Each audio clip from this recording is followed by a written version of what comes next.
बोध तार सप्तक के पहले कवि थे।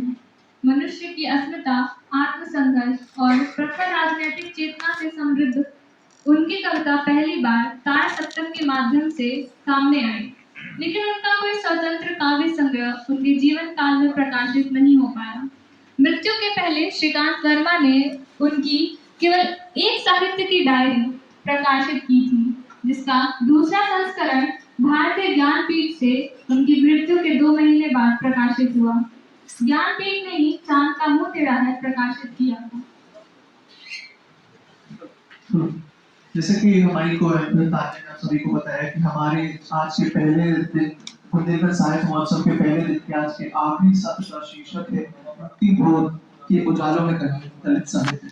तो आज के आखिरी सत्र के तौर पर हमारे बीच पधारे हुए आज के वक्ता के तौर पर आमंत्रित करना चाहूंगा शिवराज सिंह बचैन जी का, और साथ ही साथ इस सत्र के संचालन हेतु मैं आमंत्रित करना शोभा अक्षर जी का। बस 2 तालियां हो जाए हमारे अतिथि के लिए। धन्यवाद।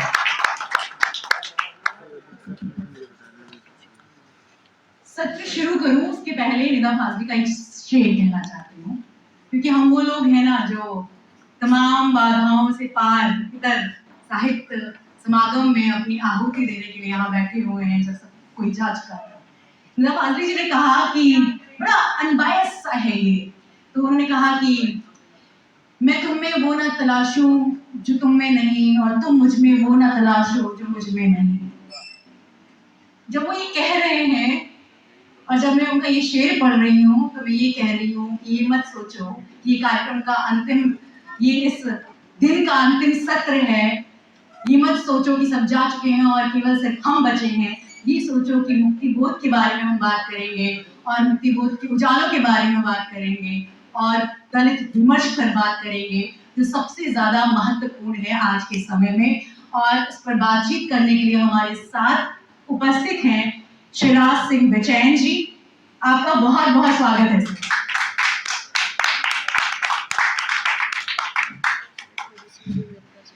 शिवराज सिंह बचैन जी का संक्षिप्त सा मैं परिचय देना चाहती हूँ आप सभी को। शिवराज जी जो है वो आप सब परिचित हैं कि दलित चिंतन के लिए हिंदी साहित्य में, या मैं कहूँ साहित्य में, क्योंकि तमाम जर्मन, उर्दू और भाषाओं में उनके साहित्य प्रकाशित हुए हैं। उनकी खुद की आत्मकथा जो माई चाइल्डहुड और माई शोल्डर, ये सब भी विभिन्न भाषाओं में आप सबके समक्ष है, पाठकों के समक्ष है। तो साहित्य में दलित चिंतन को ठोस जो हस्तक्षेप करते हैं शिवराज जी, उसके लिए तमाम न जाने कितने पुरस्कार से सम्मानित हो चुके हैं शिवराज सिंह जी। अभी हाल ही में मैं आज जब ट्रेन से उतरी तो उन्होंने बताया कि वाणी प्रकाशन से प्रकाशित हाथों ही जाते हैं। मैंने कहानी संग्रह समाप्त की उनकी, जो 9 कहानियों का संग्रह है और जो समर्पित है कोरोना महामारी में जो हारे लोग थे, थके लोग थे, वो मजदूर लोग थे, और जो बेरोजगारी के मारे लोग थे, उनके लिए जिन लोगों ने हाथ बढ़ाया, उनको जिन लोगों ने सहारा दिया, उन पर समर्पित है, उनको समर्पित है वो किताब। तो आप देखिए कि जैसे मैं अभी बोल भी रही थी कि मुक्ति बोध ने जैसा कहा कि मैं मरूं तो मैं मरूं, किंतु संवेदनाएं नहीं मरनी चाहिए। तो उन संवेदनाओं को जीवित रखने का कार्य शिवराज सिंह बचैन जी निरंतर करते रहे हैं। और एक चीज जो सामान्य सी, और आप सब जानते होंगे कि आप दिल्ली विश्वविद्यालय के प्रोफेसर और अध्यक्ष हैं, और आज सबके समक्ष बुंदेलखंड लिटरेचर फेस्टिवल को सुशोभित कर रहे हैं।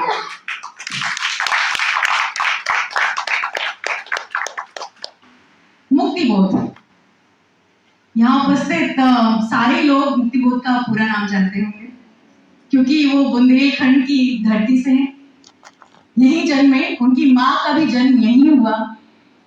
अगर नहीं जानते तो जानना चाहिए। गजानन माधव मुक्ति बोध, जो 13 नवंबर 1917 को जन्मे। कहाँ जन्मे? बुंदेलखंड की शिवपुरी गांव में, उसी गांव में जहां पर उनकी माँ कौन? कोई बताएगा उनकी माँ कौन? उनकी माँ भी बुंदेलखंड की शिवपुरी गांव में एक समृद्ध किसान परिवार से आती थी, और वो समृद्ध किसान परिवार से ही नहीं आती थी, वो खुद भी बहुत सशक्त थी। और उस समय के जो बुंदेलखंड के जो रचनाकार थे, साहित्यकार थे, उनको सुनती थी, पढ़ती थी, और अगर मैं नाम गलत नहीं ले रही हूँ तो उनका नाम है पृथ्वीबाई शाबाद। तो मुक्तिबोध का हमने जो बुंदेलखंड से जो परिप्रेक्ष्य है वो जान लिया। और अब सर मेरा पहला प्रश्न जो हमने तय किया है कि सत्र कोई बातचीत के तौर पर रखेंगे और ये बहुत समृद्ध बातचीत होगी क्योंकि विषय है मुक्तिबोध के उजालों में भी या उजालों में कहीं। हालांकि उन्होंने अंधेरे में 40 पृष्ठ की कविता लिख दी और कबीर के मर्मज्ञ आचार्य हजारी प्रसाद द्विवेदी जी ने कहा कि मुक्तिबोध हमेशा एक ही विषय पर कविता लिखते हैं। ये हजारी प्रसाद द्विवेदी जी कहते हैं कि मुक्तिबोध हमेशा एक ही विषय पर कविता लिखते रहे और अंधेरे में जो कविता संग्रह 40 पृष्ठों का जो उनका कविता है वो आखिरी पठांतर है उनका।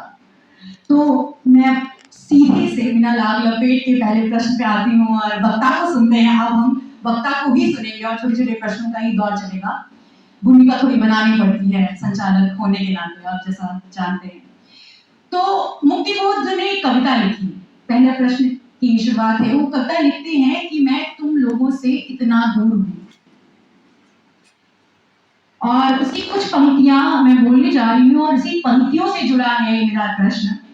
वो पंक्ति है, इसलिए कि जो है उससे बेहतर चाहिए, इसलिए कि जो है उससे बेहतर चाहिए, पूरी दुनिया को साफ करने के लिए एक मेहतर चाहिए। वह मेहतर में बन नहीं सकता पर मेरे भीतर कोई रोज चिल्लाता है कि पूरा कार्य नहीं बशर्ते आदमी खड़ा। तो सर मुक्तिबोध की इन पंक्तियों में जो मेहतर शब्द है वो बड़ा सम्मानजनक शब्द है। वो कह रहे हैं कि पूरी दुनिया को साफ करने के लिए मेहतर चाहिए, लेकिन क्या कारण है कि दलित चिंतन, दलित विमर्श का जो साहित्य है वो नाली साफ करने वाले मेहतर को अभी सम्मान नहीं दिला पाया है?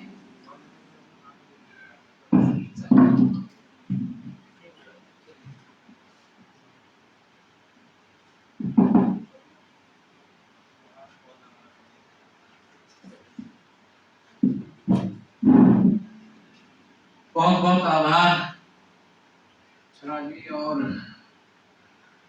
ये बुंदेलखंड की धरती पर इस आयोजन के आयोजन करता हूँ तो मैं अपना आभार व्यक्त करता हूँ। आप सब यहाँ सुनने के लिए उपस्थित हैं, इसलिए आपका भी आभार व्यक्त करता हूँ कि अब ये ऐसा समय था कि आपको यहाँ से वापस अपने अपने स्थान पर लौटना था। जो भी व्यवस्था हुई उसमें काफी निराश हो गया था कि आज कुछ बातचीत का मन बनेगा भी या नहीं बनेगा। इधर पिछला सत्र कविता पाठ का जो हुआ उसने काफी उत्साहित किया।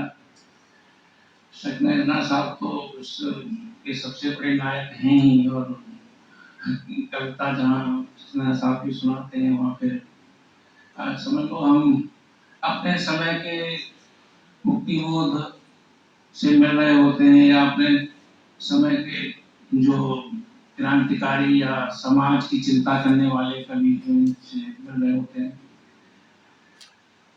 आपने प्रश्न किया कि ये जो बेहतर शब्द उन्होंने प्रयोग किया या फिर उनकी पूरी कविता में जो एक भाव है, अंधेरे में क्यों उन्होंने लिखी कविता, और वो क्या दर्द है, क्या चिंता है, क्या स्वप्न है, क्या फैंटेसी है, ये बहुत महत्वपूर्ण बात है जिसे समझने के लिए हम तमाम शिक्षकों ने, छात्रों ने अपनी खूब माथापच्ची की है। मैं काफी समय तक मुक्तिबोध को पढ़ता रहा, छात्र के रूप में पढ़ता रहा, शिक्षक के रूप में पढ़ाता रहा, छात्रों के साथ साझा करता रहा। उनकी डायरी को हम लोग पढ़ाते रहे, अंधेरे को भी हम, लेकिन जितनी बार कविता को हमने पढ़ाया उसके अर्थ, उसके भाव और जिस परिवेश में, जिस समय में हमने उसको पढ़ा, जैसे मान लीजिए आज देश का जो परिस्थिति है, आज हम उस कविता का पाठ करते हैं और फिर उसके भाव पर जाते हैं, फिर अपने देश काल को देखते हैं, तब हमें ये पता चलता है कि आज वो कविता कितनी प्रासंगिक है और इस ताजा अंधेरे में वो कितना प्रकाश है, कितना प्रकाशित उसके अंदर है। और मैं ये समझता हूं कि ऐसी कविता वही कवि लिख सकता है जो निश्चित तौर पर अंदर से बहुत लंबे समय तक इन चिंताओं को लेकर मंथन करता रहा है, उसका वो सोचता रहा है, क्योंकि ये एक दिन की सोची हुई कविता नहीं हो सकती, लिखी एक दिन में जा सकती है, लेकिन कभी वर्षों वर्षों इन सवालों पर सोचता है, जो सामाजिक सवाल है, जो मनुष्य की मनुष्यता से संबंधित सवाल है। और जो आज हम शुरुआत ही इस शब्द से कर रहे हैं, कैसे माइक गड़बड़ बन रहा है। सबसे निचले पायदान पर हमारे समाज का व्यक्ति है जिसके बारे में उन्होंने कहा, लेकिन ये सच बात है कि जिस संदर्भ में वो महतर शब्द का इस्तेमाल कर रहे हैं, वहां वो महतर एक नायक है, एक डॉक्टर है जो बीमारी का इलाज कर सकता है, एक सुधारक है, तो वो उसको बड़े सम्मान से याद कर रहा है कि उसकी आवश्यकता है, उस नायक की आवश्यकता है। ये अलग बात है कि हमारे समाज की दृष्टि आज भी उस नायक को नायक के रूप में समझने की नहीं है। आज भी जो जितना ज्यादा महत्वपूर्ण काम कर रहा है, जितनी ज्यादा सेवा कर रहा है, उतना ही उपेक्षित है, उतना ही अपमानित है। ये हमारा दुर्भाग्य है, हमारे दृष्टिकोण का दुर्भाग्य है, हमारी संस्कृति का दुर्भाग्य है कि अभी भी हम श्रम करने वाले का सम्मान नहीं करते, अभी भी हम हमारी सेवा करने वाले का सम्मान नहीं करते। और इसका नतीजा हम बड़े पैमाने पर अपने देश के स्तर पर पाते हैं कि हमारा देश स्वच्छता में ढोल कितने भी बजाए पीछे रह जाता है।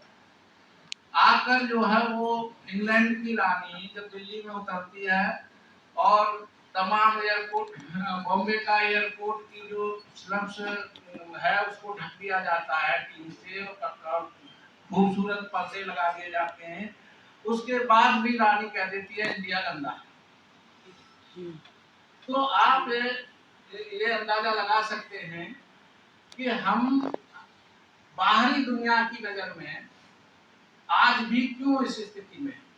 और आप देखिए कि आज जो सफाई कर्मचारियों का जीवन है, आज दिल्ली जैसे शहर में स्लम में जो है वो सीवर में मौतें होती।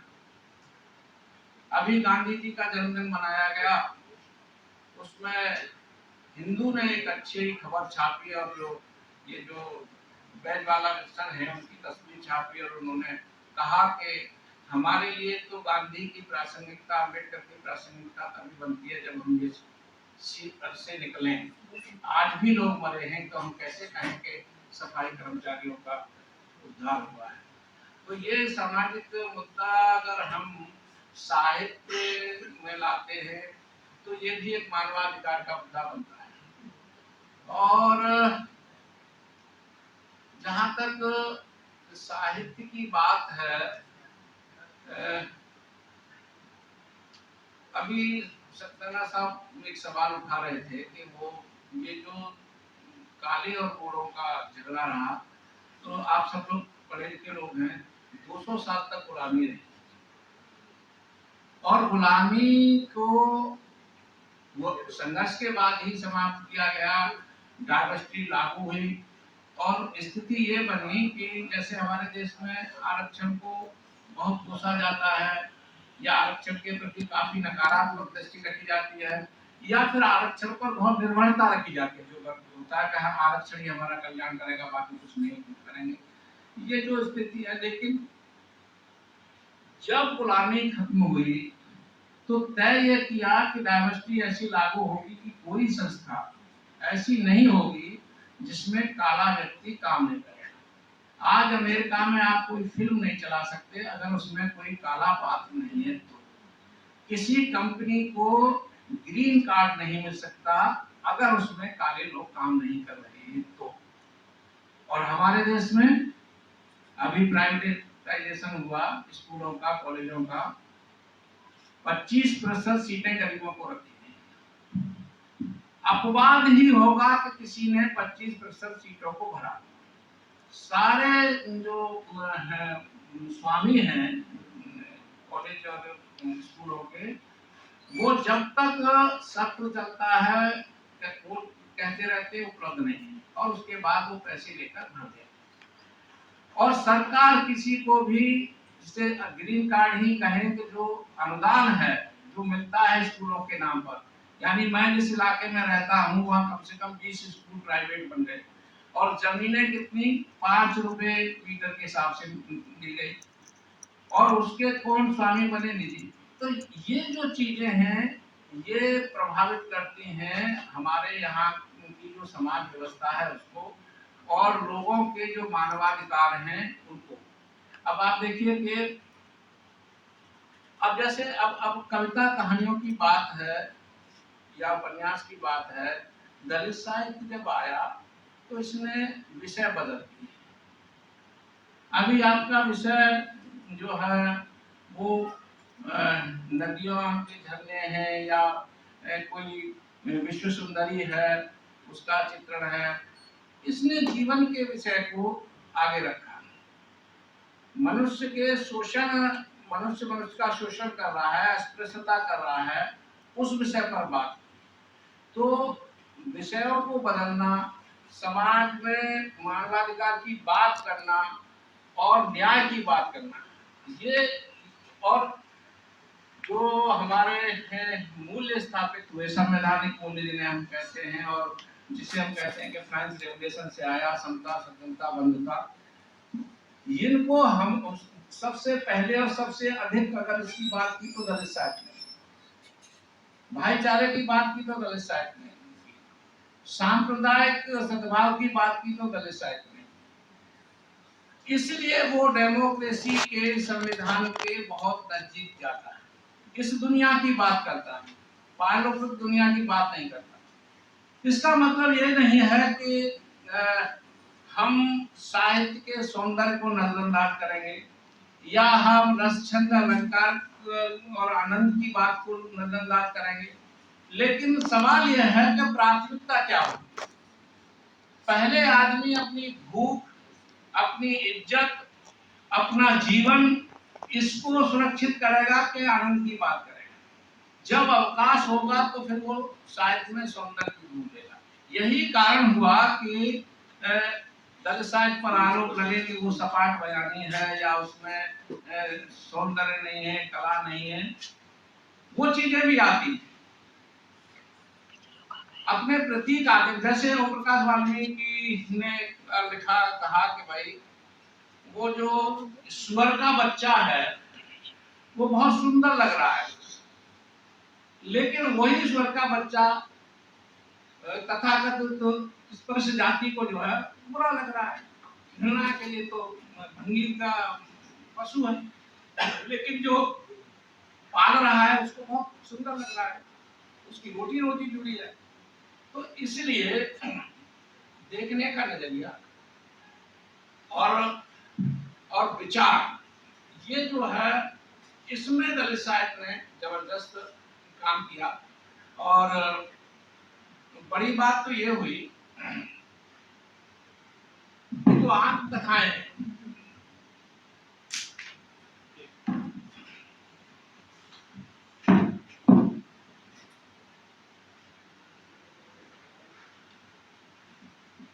मेरा जो मूल था प्रश्न का वो ये था कि जो मेहतर वास्तव में जो है नाली साफ करने वाले, वो तो सिर्फ दलित है ना, उनको क्या कारण है कि सम्मान नहीं दिला पाया दलित साहित्य ने बहुत कुछ काम किया, कई शोधात्मक, हम सिर्फ आपका अगर देखें तो एक लंबी सूची है सर, मैं अभी गिना भी नहीं सकती। जब सततता पट्टे और पृष्ठ में लिखते हैं कि दलित चिंतन, दलित साहित्य का विमर्श, तो मैं वही कह रही हूँ कि मूल का जो प्रश्न है कि जब मुक्तिबोध मेहता शब्द कह रहे हैं तो सम्मान दिला रहे हैं, लेकिन आज का समय का साहित्य, जो साहित्य का जो दलित चिंतन का पूरा विमर्श है, वो क्यों नहीं नाली साफ करने वाले मेहतर को सम्मान दिला पाया? बस, और क्या कारण है? अगर वो सरकार है तो ऐसा है, साहित्य कोई कानून नहीं है, साहित्य कोई संविधान नहीं है, साहित्य कोई पार्लियामेंट में डिस्कस होने वाली चीज नहीं है। साहित्य एक वातावरण बनाता है,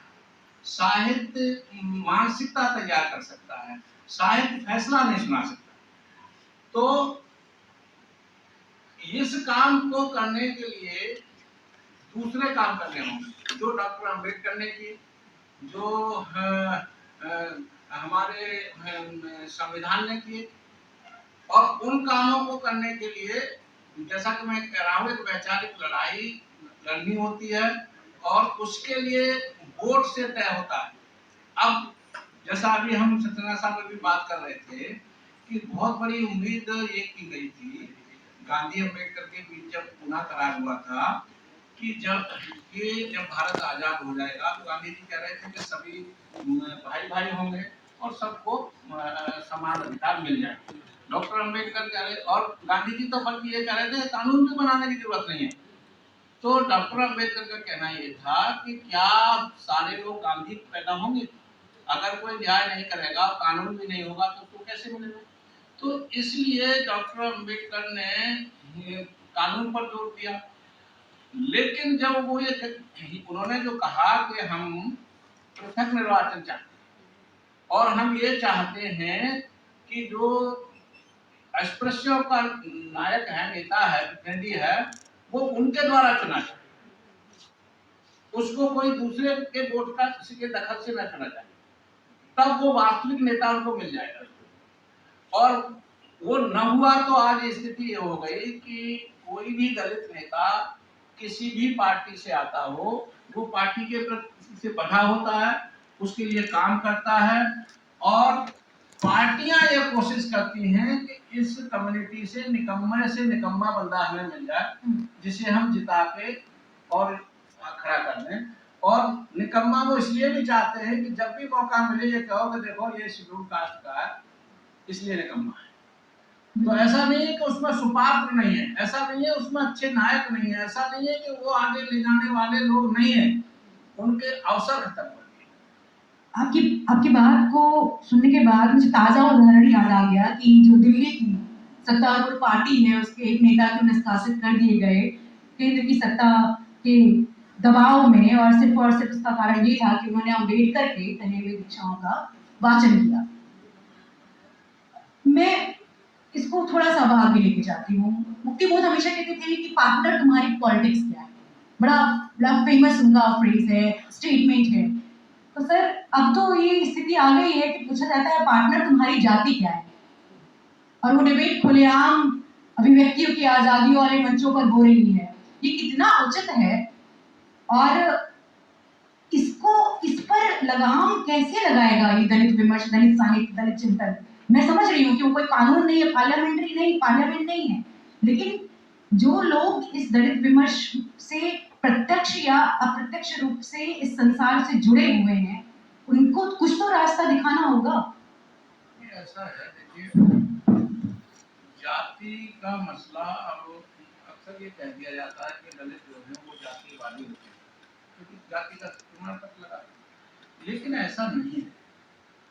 जाति जिसको भी लाभ पहुंचाती है वो जाति से चिपका है, जिसको जाति लाभ पहुंचाना बंद कर देगी व्यक्तिगत, वो जाति छोड़ देगी।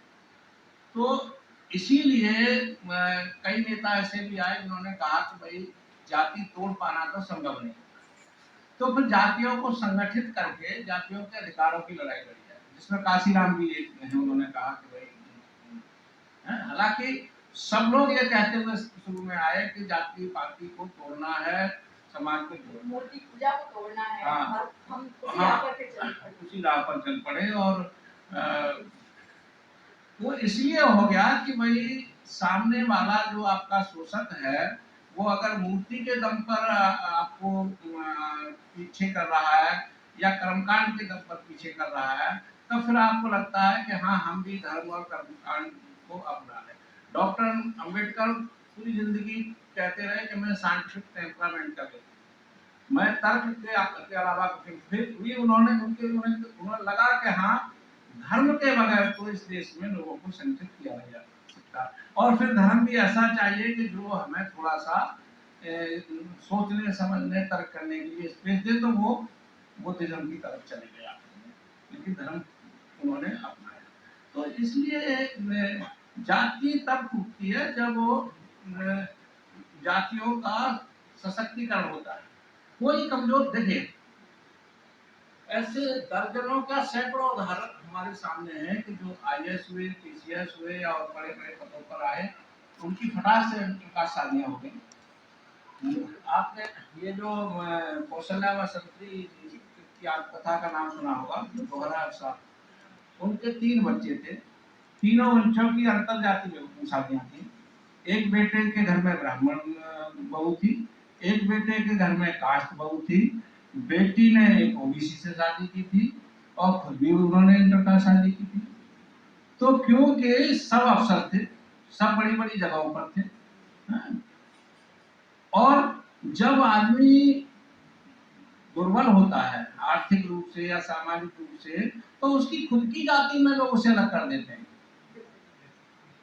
तो फिर वो जाति कैसे टूटे? तो जाति तोड़नी है तो इसलिए तो ये था कि चाहे आरक्षण के मार्फत या और भी कोई अगर उपाय हो सामाजिक न्याय के द्वारा, सभी लोगों को अवसर दिए जाएं। जो भूखे नंगे हैं वो उठकर आए, शिक्षा के आधार पर वो सशक्त हो, समाज के आधार पर हो, तो फिर उनमें दोस्ती और रोटी बेटी का रिश्ता हो।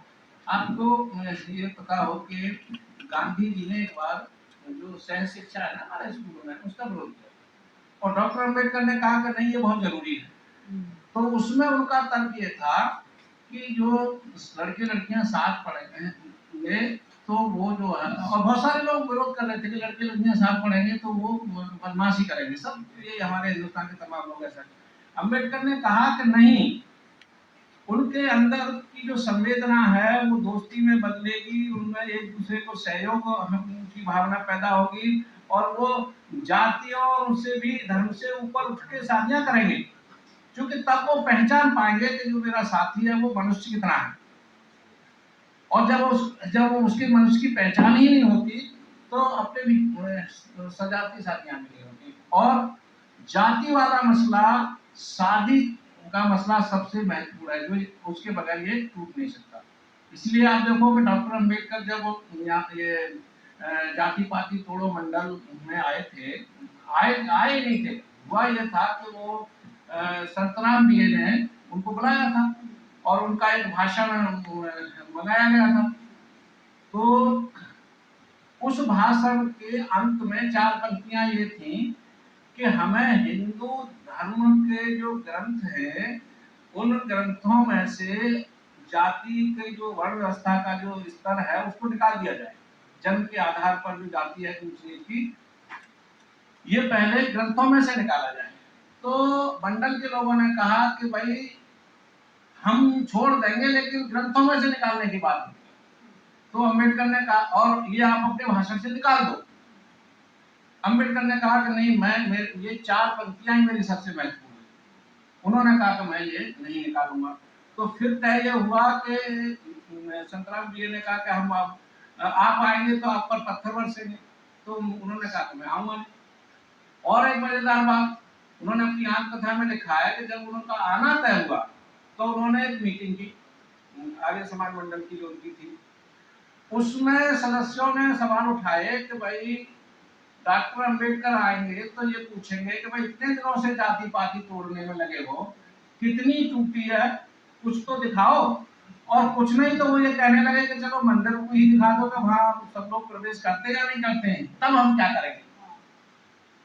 तो उनको सुझाव दिया गया, संतराम लिखते हैं कि हमें सुझाव आया कि जो हमारे ऊंची जातियों के लोगों में जो कुछ बूढ़े हैं, जो दुबले हैं, उनको पुराने कपड़े पहना देंगे और उनको 50-40 को ऐसे इकट्ठा करके मंदिर की तरफ दिखा देंगे, उनको फोटो खींच देंगे और अंबेडकर से कहेंगे देखो ये सब मंदिर प्रवेश कर रहा है। तो उन्होंने कहा कि ये मुझे बड़ा अजीब लगा कि हमारे लोग जो एक तरफ तो जाति तोड़ने की बात कर रहे हैं और अम्बेडकर को ऐसा समझाना चाह रहे हैं। तो इस तरह के काम भी हुए।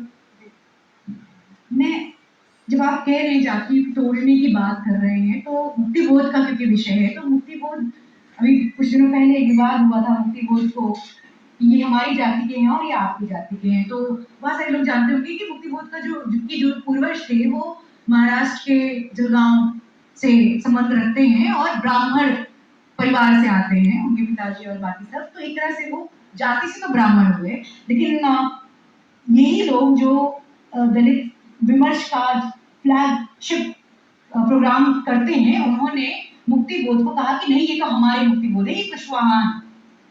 तो मैं ये कह रही हूँ कि मुक्ति बोध तो मुक्ति बोध है, उनको कि ये जाति के हैं और ये जाति के नहीं है, जाति महत्वपूर्ण है क्या? देखो ऐसा है, हमारे बहुत सारे कवियों पर मार्क्सवाद का प्रभाव पड़ा और मार्क्सवादी हिंदू लेखक थे, चाहे वो इंग्लैंड में बना हो PW रे और चाहे भारत में किसी लेखक संघ बना हो और भी संगठन बने थे।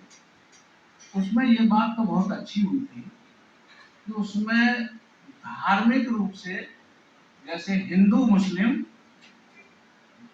ये भेदभाव उन्होंने खत्म किया और सांप्रदायिक सद्भाव की बात बहुत ज्यादा हुई, भाईचारे की बात हुई, हिंदू मुस्लिम भाईचारा, दोनों के लेखन को, दोनों की संस्कृति को गंगा यमुनी संस्कृति कहा गया, लेकिन इन दोनों के बीच में दलित गायब। और ये तब आया जब वो ब्लैक पैंथर का असर पड़ा, दलित पैंथर बना 1972 में। डॉक्टर अम्बेडकर के गुजर जाने के बाद दलित लेखकों ने दो तरह से काम किया कि उन्होंने कहा कि ऐसे किसी विषय पर नहीं लिखेंगे जो हमारे सामने घटित नहीं हुआ। यानी गांव में आग लगाई गई है तो वही विषय है हमारा, उसी पर कहानी होगी, उसी पर कविता होगी। किसी गांव में बलात्कार किया है तो बलात्कार ही हमारी कहानी होगी, उसी पर हमारी कविता होगी।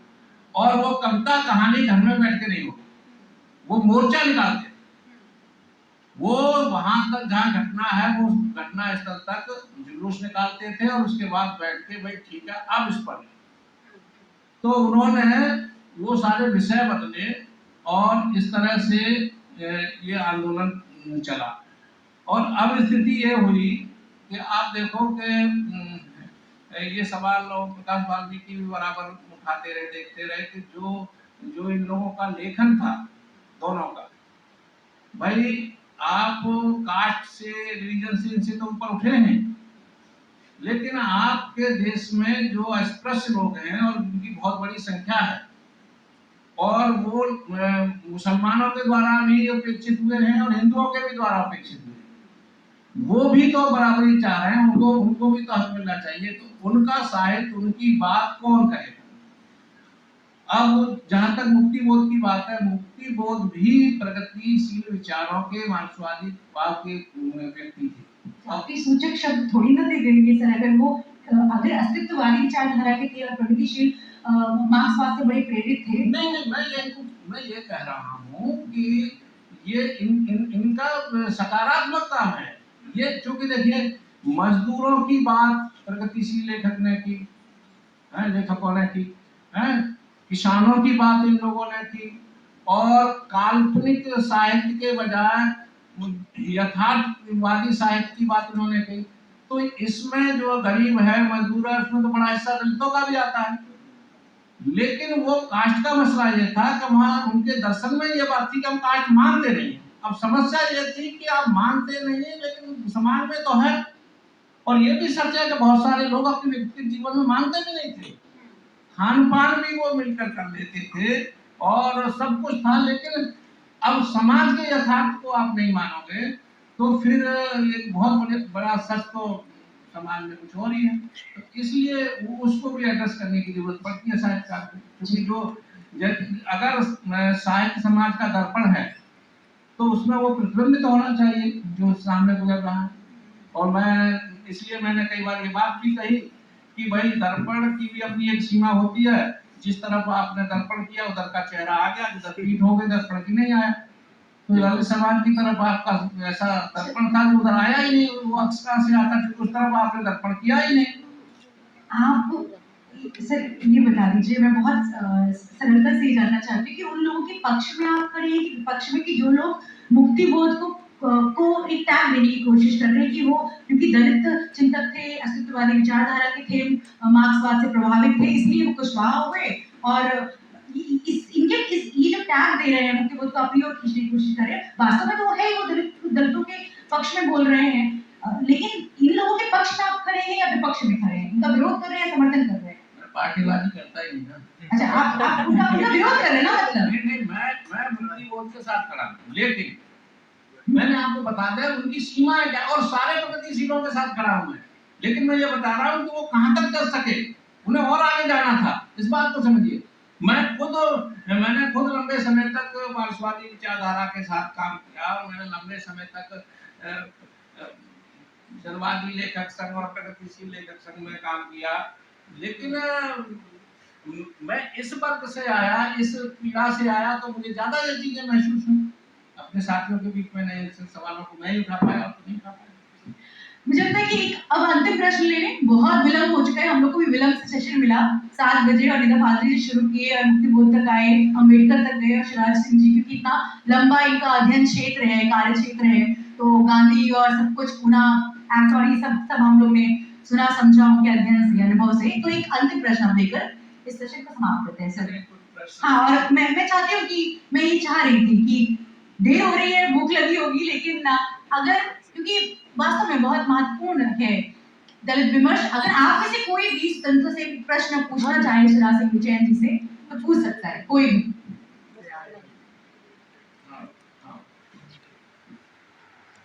बिना माइक के आवाज दो हम एक हैं।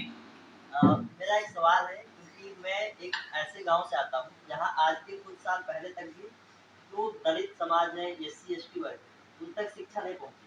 तो एक ख्याल मेरे मन में बहुत आता है कि जिनके लिए दलित विमर्श लिखा जाता है, जिनके लिए इतना बड़ा साहित्य गढ़ा जाता है, जब उन तक बात पहुंचती ही नहीं है, तो उनकी प्रगति की, उनकी गति की बात कैसे संभव है?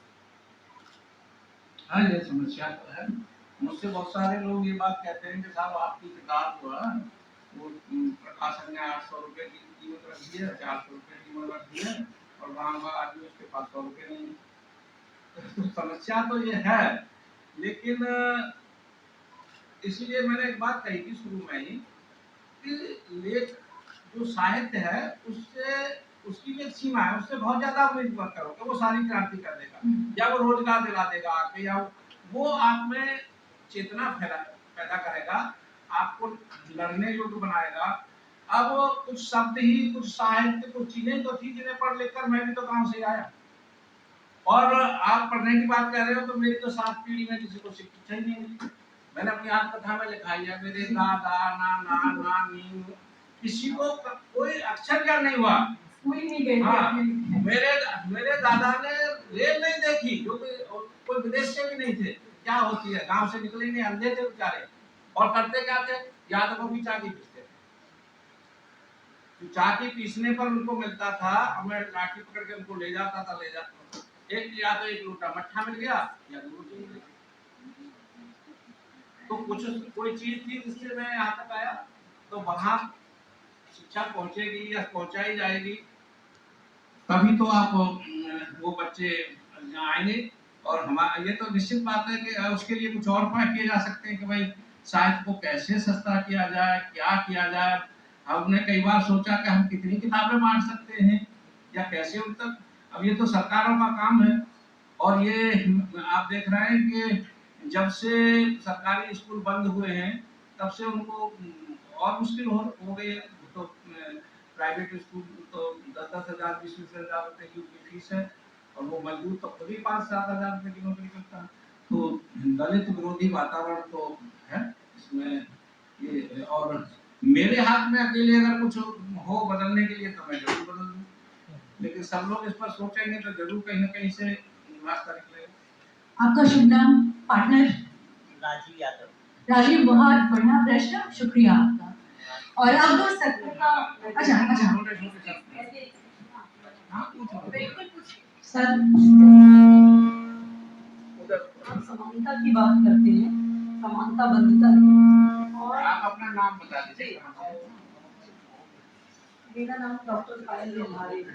तो मैं सहायक अध्यापक हिंदी के पद पर कार्यरत हूँ। सर मैं ये पूछना चाहती हूँ कि जैसे हम मानते हैं कि समानता और स्वतंत्रता बंधुता की बात करते हैं, और हम ये भी मानते हैं कि दलितों की स्थिति काफ़ी अच्छी हुई है, ये मानते हैं।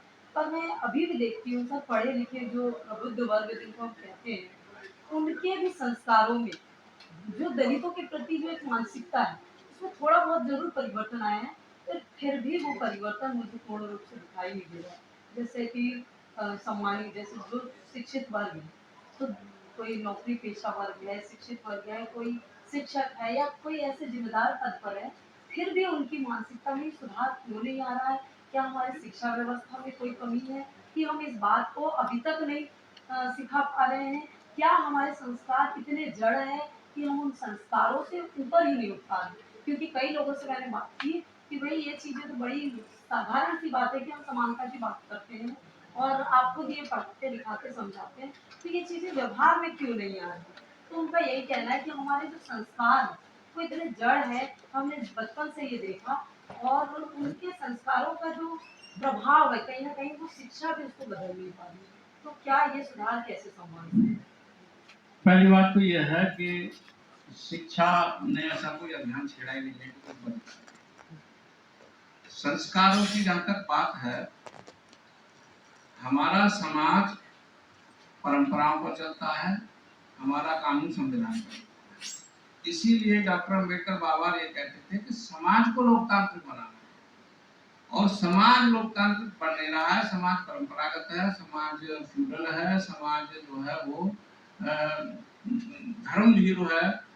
तो इसके लिए जो है शिक्षा से ज्यादा उम्मीद, मतलब शिक्षा जो पाठ्यक्रम है, किताबों से ज्ञान से लाभ तो होगा, लेकिन सब कुछ नहीं हो सकता। उसके लिए अभी कुछ और करना पड़ेगा। से प्रश्न आ रहे हैं हाँ, जी। सर जो देश दुनिया का जो अन्य साहित्य है, उसका जो हिंदी दलित साहित्य से किस तरह का संबंध है? हिंदी दलित साहित्य इन्होंने प्रश्न की था स्पष्ट कि सर, इनका प्रश्न है सर कि देश दुनिया की अन्य साहित्य से हिंदी दलित साहित्य का कैसे संबंध है? देखिए, बात हो ही रही है, तो जैसा कि हमने कहा कि दुनिया के जो शोषित लोग हैं या दुनिया के जो उपेक्षित लोग हैं, उन लोगों में एक रिश्ता बनता है, और वो बना भी। जैसे अस्मित साहित्य से रिश्ता बनाया मराठी दलित साहित्यकारों ने, मराठी दलित साहित्य से हिंदी दलित साहित्य के लोगों ने रिश्ता बनाया। तो ये तो अस्पृश्यता है, और या जो रंग भेद है, जो भी भेदभाव है, उनके खिलाफ जिन लोगों ने आंदोलन किए, या जो नेता आगे आए, या जो लेखक आगे आए, उनसे प्रेरणा लेकर दलित साहित्य भी आगे आया। मैं एक बात आपको यहाँ स्पष्ट कर दूं, मैं बता रहा था अभी सक्सेना जी को कि डॉक्टर अम्बेडकर की किताब है अनटच्ड। उसमें एक बड़ी महत्वपूर्ण बात उन्होंने कही कि ये जो गुलामी है, गुलामी प्रथा है, रंगभेद, इसमें जो दास खरीदा और बेचा जाता है, उससे ज्यादा बुरी स्थिति यहाँ की अछूत की है। अब वो इसका तर्क देखो कि वो क्यों ज्यादा बुरी स्थिति है। वो कहते हैं कि गुलाम जो होता है उसको मालिक खरीदता है, और मालिक खरीदता है तो गुलाम उसका मर न जाए, बीमार न पड़ जाए, कहीं भाग न जाए, किसी दूसरे कोई दूसरा न ले जाए, इस बात की वो फिक्र रखता है, क्योंकि उसने पैसा खर्च किया है। लेकिन अछूत जो है, हमारे ग्रंथों ने स्थापित कर दिया कि वो सेवा करेगा और कुछ नहीं लेगा, और उसे करनी पड़ेगी। अब वो बीमार पड़ जाए तो मालिक को कुछ लेना देना नहीं, वो मर जाए तो दूसरा अछूत आ जाएगा। इसलिए इसकी स्थिति उससे भी ज्यादा खराब है। इसीलिए जो बात आपने कही कि क्या रिश्ता है, ये बात डॉक्टर अम्बेडकर ने अफ्रीकी, अमेरिकी, इन और महाराष्ट्र के जो महारों की जो स्थिति थी, एक प्रथा वहाँ चलती थी जो थोड़ा सा अन्न दे के काम कराने की, उस पर उन्होंने बहुत बड़ा एक संपादकीय लिखा, उसे बताने के अभी समय नहीं है। तो उन्होंने इस रिश्ते को जोड़ा, और वो यहाँ हिंदी में भी उस समय आंदोलन चल रहा था। स्वामी अच्युतानंद जैसे प्रेमचंद जी के समय समकालीन थे, वो काम कर रहे थे, 200 उन्होंने सम्मेलन किए हैं। और गोलमेज सम्मेलन वाला मसला था, उसमें उन्होंने डॉक्टर अम्बेडकर का साथ दिया। तो इसलिए रिश्ता तो है। जैसे आप मुक्तिबोध की बात चले तो मुक्तिबोध अपनी कविताओं में कहते हैं कि अभिव्यक्ति के खतरे स्वयं उठाने होंगे, तोड़ने होंगे मत और दर्द सभी। तो इसमें अम्बेडकर जी को भी हम देखते हैं कि उन्होंने कहा कि धर्म को किसी तरह से आदमी को छोड़ना चाहिए और एक कर्म कांडों का वो भी विरोध करते हैं। तो आप मुक्तिबोध की व्यक्तित्व में अम्बेडकर जी के प्रभाव कैसे देखते देखो, जो भी समाज को बदलना चाहता है या समाज में सुधार करना चाहता है, तो जो उस चली आ रही जनता के खिलाफ बोलता है, उसके सामने खतरे खड़े होते हैं। मुक्ति बोध के सामने भी खतरे थे और अम्बेडकर के सामने भी थे। अम्बेडकर का भी कम विरोध नहीं हुआ। जब वो कहने लगे कि तालाब में पानी पियो, तो पथराव हुआ, मारपीट हुई। उन्होंने कहा कि मंदिर कालाराम मंदिर पर लड़ाई हुई। तो बहुत सारी लड़ाइयाँ उन लोगों ने आंदोलन के तहत उठाई। और खतरे की बात जो आप कर रहे हो, तो लेखकों के सामने भी खतरे रहते हैं। मुक्ति बोध को भी लोगों ने बहुत प्यार नहीं दिया।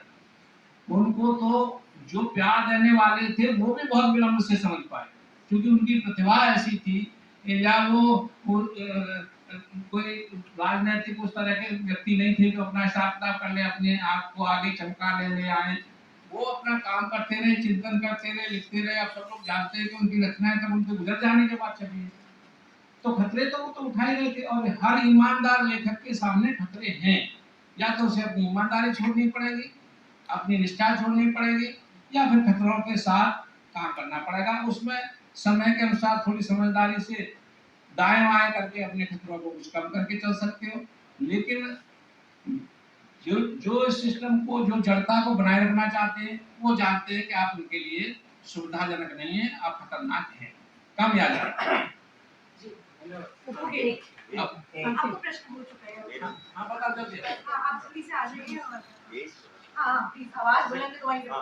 मुक्तिबोध कविताओं में जिस मध्य वर्ग की बात होती है, वो मध्य वर्ग प्रबुद्ध पढ़ा लिखा मध्य वर्ग, उसको आह्वान कर रहे हैं कि सारे गठमट तोड़ने होंगे, खतरे उठाने होंगे। वो समझदार है। लेकिन जिस दलित साहित्य में दलित की जिसको हम खतरे उठाने की बात करें, तो पढ़ा लिखा वो बहुत अभी उनका शिक्षा स्थिति उसके लिए हम वो जो खतरे उठाने की सोचना, क्या उसकी साजिश, वो जो साजिश है उस पर अनपढ़ रखने की और तमाम चीजों को, उसको कैसे हटा दें? जैसे भूल गलती में वो कहते हैं कि एक तानाशाह बैठा है और इमाम को बंदी बनाया गया है, और वो जो तानाशाह है वो इमाम जो है वो मध्यवर्ग से ही निकलता है, क्योंकि और बात सही कह रही है, वो समझदार तो कह रही है तुम्हारे पास संसाधन है, तुम निकल कर किले के उस पार जाकर एक सेना बना सकते हो, वो कर सकते हो। देखिए, जो नायक है सच्चा, दूर तक देखने जिसकी दृष्टि जाती है वो ये बात समझ लेता है। डॉक्टर अम्बेडकर बखूबी ये बात जानते थे कि जिस समाज का मैं नेतृत्व कर रहा हूँ उसकी स्थिति क्या है। इसलिए उन्होंने मूक नायक शब्द, मूक नायक अखबार निकाला, और पहला जो उनका संपादकीय है उसी में उन्होंने कहा कि भारतीय समाज बहुमंजिली इमारत की तरह है। इसकी हर तल में, पर एक तल का व्यक्ति दूसरे तल पे नहीं जा सकता। और स्थिति यह है कि जो ऊपर के तल पर ब्राह्मण बैठा है, वो चाहे कितना ही नालायक हो, उसे नीचे धकेल नहीं सकते निचले तल पर। और नीचे जो अछूत बैठा है निचले तल पर, वो कितना भी लायक हो। तो ये वस्तु स्थिति है, ये उन्होंने बता दिया। इसको देखते हुए काम करना। तो इसलिए जैसा जिसकी जनता थी वैसे ही उसका संबोधन था। और जो नेता अपनी जनता को नहीं पहचान पाते, उनके संबोधन कई बार मुसीबत खुद ही गले को का फंदा बन जाते हैं। ऐसा होता रहा है। नरेश जी प्रश्न पूछना चाह रहे हैं। जी सर। दलित नेता कभी इस बात का विरोध क्यों नहीं करते कि अगर हिंदुओं के धर्म ग्रंथ ये जातीय भेदभाव फैलाते हैं अछूतों को के बारे में, वो चाहे रामायण हो चाहे दूसरे धर्म ग्रंथ हो, अगर ये आपके धर्म ग्रंथ हैं, इनको आप नहीं बदलेंगे तो फिर हम हिंदू नहीं रहेंगे। हमें इन धर्म ग्रंथों के अनुसार हिंदू नहीं रहना। तो असल बात यह है कि नेताओं का बहुत बड़ा हिस्सा ऐसा है जिसने न तो डॉक्टर अम्बेडकर को आत्मसात किया, और ना ही जो है उसने अपनी तरफ से कोई पहल की। नेताओं की स्थिति तो जो पूना पैक्ट ने बना दी कि जैसे भी हो उन्हें सत्ता में बने रहना है। और सत्ता में अगली बार भी बने रहें, इसके लिए उन्हें समझौता करते रहना है। तो नेताओं से बहुत ज्यादा उम्मीद कर नहीं सकते, और उन्हीं की वजह से ये समाज आज इतना पीछे जा रहा है। अरे वो दिल्ली के मंत्री ने किया ना, उसका क्या हासिल वो हुआ? बात हाँ हाँ, बात वही वो है। अभी इन्होंने उन्होंने उठाया था वो मैंने सवाल, प्रश्न पूछा था सर। उन्होंने तो वो 22 प्रतिज्ञाएं पढ़वा दी, तो आपा देना पड़ा उसको। दबाव आ गया आप देख ही रहे हैं। समाज को जागृत तो करना पड़ेगा। हाँ।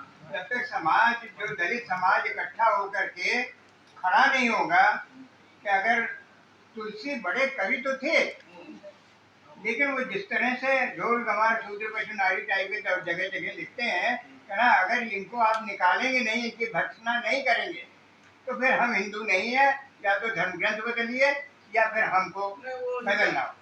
ये दबाव जब तक नहीं बनेगा तब तक होगा नहीं काम। कानून से कितना मिलेगा? ये सारी प्राइवेटाइजेशन किए जा रहे हैं, नौकरियां सरकारी बचेंगी नहीं, तो उसमें कितना रिजर्वेशन मिल जाएगा? नहीं, रिजर्वेशन तो बचा ही नहीं है। और फिर बात असल में ये है कि सामाजिक आंदोलन वाले नेताओं का अभाव है। राजनीतिक आंदोलन की तो सीमाएं आपने देखी कि वो राजनीतिक आंदोलन वाले जो नेता हैं वो पार्टी लाइन से बाहर जा नहीं सकते। तो सामाजिक नेताओं को आगे आने की आवश्यकता है, और ये वर्ग चूंकि आर्थिक रूप से भी विपन्न है, तो जो सामाजिक कार्य करते हैं उनकी रोटी रोटी का भी सवाल होता है। तो इसलिए ये समाज में नेतृत्व जो है पिछड़ रहा है। कब होगा, कैसे होगा, होना चाहिए, ये तो हम चाहते हैं, लेकिन आज की बिल्कुल स्थिति में सामाजिक नेताओं की कमी है सर। अब लोहिया जैसा व्यक्ति नहीं मिलता, अब नरेंद्र मोदी जैसा व्यक्ति नहीं मिलता, अब जॉर्ज फर्नांडिस जैसे व्यक्ति नहीं मिलते। और जो आप बात कह रहे थे कि अम्बेडकर की तस्वीर लगा लेते हैं, भगत सिंह की तस्वीर लगा लेते हैं, कैसे उस और उनका पालन नहीं करते, और एक केंद्र सत्ता आती है जो ताकत दिखाकर उसको इस्तीफा आप दिला ये देती है। देखिए, इस वर्ग की हालत ये देखिए, IAS बन जाए, PCS बन जाए, इज्जत पा जाएगा, लेकिन सामाजिक कार्यकर्ता हो, उसको समाज में ही आप उसकी रोटी नहीं चल सकती आप काम करने के बाद। स्वामी अच्युतानंद ने के बारे की जो किताब है उसमें लिखा है कि उनके 3 मित्र थे, और उन्हें सिर्फ खाना लेने के लिए एक मित्र के घर रात में जाना पड़ा, तो उन्होंने वापस कर दिया उनकी पत्नी ने। फिर दूसरे के यहाँ गए, और तीसरे के घर तक।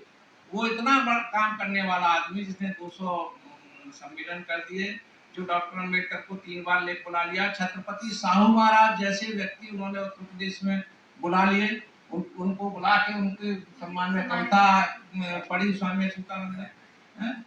और वो जो है अरे वो जो आया था ना इंग्लैंड का, वो जॉर्ज पंचाल, अरे उसका पोता आया था कौन 1922 में, तो उसको 22 उसका नाम है भूला। 1922 में जो है उनको 17 मांगे उन्होंने उनके सामने रखी, और गांधी जी ने जब हरिजन शब्द इस्तेमाल किया तो तब उन्होंने उसकी आलोचना में कविता लिखी, लेकिन समाज ने उनकी मदद नहीं। आप ये देखो कि उनके नाटक, उनकी कविताएं, उनकी कहानियां उनके अखबार तक सुरक्षित नहीं रहे, अखबार की कॉपियां नहीं मिलती उनकी। तो जो सामाजिक कार्यकर्ता है या साहित्य में काम करने वाला व्यक्ति है, उसके महत्व को भी ये समाज नहीं समझ पा रहा है। समाज के रूढ़ियों में, अंधविश्वास में जकड़ा हुआ है आज भी। हाँ, तो इसलिए जो है ये ऐसे राम को कैसे स्वीकार करें कि जय भी दे राखे राम तेही भी दे रही है? कैसे रहिए भाई? नहीं, वो तो रहेंगे, इसके मतलब रहिए, वो तो रहेंगे और उन्हें रहने दीजिए। लेकिन अब यह है कि इनसे अम्बेडकर नहीं हजम हो रहे हैं, भगत सिंह नहीं हजम हो रहे, इनसे पेरियार कैसे हजम होंगे? इनसे पेरियार कैसे हजम होंगे? मैं पूछ रहा था सर कि असल में हम लोग सवाल तो अभी उठा ही नहीं पा रहे, हम लोग संकट पर ही बात कर रहे हैं, ज्यादातर संकट। सर भी जो बात कर रहे थे वो दरअसल सवाल बाद में आएगा, संकट ज्यादा है कि हमारे पास कोई नेता ही नहीं। जैसे सर एक संकट और है, संकट ये है कि जैसे बड़ी जातियां में तमाम तरह की जातियों का सीरीज, और वहाँ बड़ी जातियों में भी बड़ी जाति है, उसी तरह से तथाकथित जो छोटी जातियां जिसको कहते हैं तथाकथित, उसमें भी जातियों का भयानक बंटवारा है। उस बंटवारा को तो सर हम लोग कम कर सकते हैं, उसकी तरफ भी हम लोग ध्यान दें। और सर आप इससे इनकार नहीं कर सकते कि वहां भी छोटी जाति और बड़ी जाति, मतलब दलित को हम दलित के रूप में नहीं देखते हैं। सिर्फ ज्यादा जातियां हैं सर, जातियां उपजातियों का बहुत, और वहां भी शादी करने को तैयार नहीं है। दलित के घर में भी छोटी जाति और बड़ी जाति का मामला है वहां पर।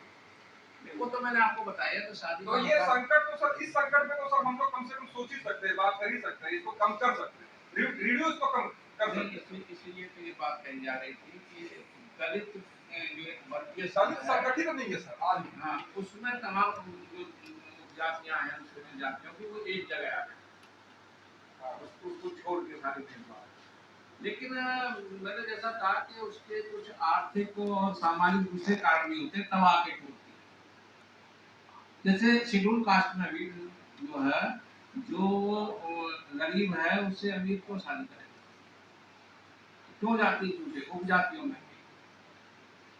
और अगर वो समृद्ध है तो वाल्मीकि है, जाटव है या दुसाध है या ये, तो आपस में जाति टूटती करते हैं। कई शादियां हुई हैं, लेकिन और बड़े पैमाने पर तभी हो सकती है कि जब उनके अंदर जो गरीबी या उसका स्तर है। एक सवाल सर, हमने और एक सवाल, जैसे मुक्ति बोध के पूरे साहित्य में मध्य वर्ग की त्रासदी, मध्य वर्ग की विडंबना, मध्य वर्ग की निराशा, कुंठा, हताशा, सब है मध्य वर्ग। मैं जानना चाहता हूँ सर, क्या दलित साहित्य का जो मध्य वर्ग है, क्या उसमें भी यही बात है या कुछ अलग है, या है भी कि नहीं? ऐसा है, साहित्य के जो दायरे में लोग आते हैं वो मध्य वर्ग हो जाते हैं, तभी आते हैं। दलितों में भी जो पढ़ लिख गया, मैं भी यहाँ पढ़ लिख के आ गया तो आपकी साहित्य की बात कर रहा हूँ, नहीं पढ़ लिख पाता तो वहीं जब मजदूरी कर रहा था वहीं होता। ऐसे बहुत सारे लोग हैं जो शिक्षित हुए या सरकारी नौकरियां पा गए या कुछ थोड़ा सा आर्थिक सबलीकरण उनका हो गया, वो मध्य वर्ग में आ गया, तब बात करने लगा। लेखक होता ही मध्य वर्ग में, चिंतन और ये बात जो है, हाँ। लेखक मूल है मध्य वर्ग का ही होता है। दलित बेचारा सुबह शाम तक मजदूरी करेगा, क्या करेगा भाई 8 घंटे वो 12-14 घंटे मजदूरी करने वाला कब लिखेगा, कब पढ़ेगा? नहीं कर पाएगा। अवकाश चाहिए ना, तो अवकाश उसको मध्य वर्ग सर आपने जो लिखा, आपने जो अपने जो बहुत बुरे दौर को लिखा, अपने बहुत बुरे दौर देखे अपने जीवन में, उसको लिखा, लेकिन आप मध्य वर्ग को सर क्यों नहीं लिखना चाहते? नहीं, क्यों नहीं लिखना चाहते, लिखेंगे। मतलब आप सब नहीं, मैं सिर्फ आपको नहीं बोल रहा हूँ सर, पूरे दलित साहित्य को बोल रहा हूँ। जो दलित साहित्य का मध्य वर्ग है, वो अपने वर्ग को डिफाइन नहीं कर पा रहा। आपका यहाँ वो आगे केवल पुरानी बातें कर रहे हैं, परफॉर्मेंस करनी चाहिए। वहीं पे रुके हुए आज। ये सर दिक्कत है, और इसको सर बात इसको खड़ा करना चाहिए। चलिए, ये भी होगा। अच्छा, अब कार्यक्रम को समाप्त करने से सभी को बहुत शुक्रिया सर। बहुत अच्छा हुआ सर, ये सर समाप्त करते हुए टीएस एलियट की एक स्टेटमेंट पढ़ रही हूँ कि अब संसार सिसकी से मरेगा किसी बड़े विस्फोट से। धन्यवाद सर के लिए। एक पौध देकर सम्मान देना चाहते हैं, और पौध देने के लिए मैं आमंत्रित करना चाहता हूँ ज्योति को। ज्योति आईडीयू में एमफिल के स्कॉलर है। अच्छा, क्या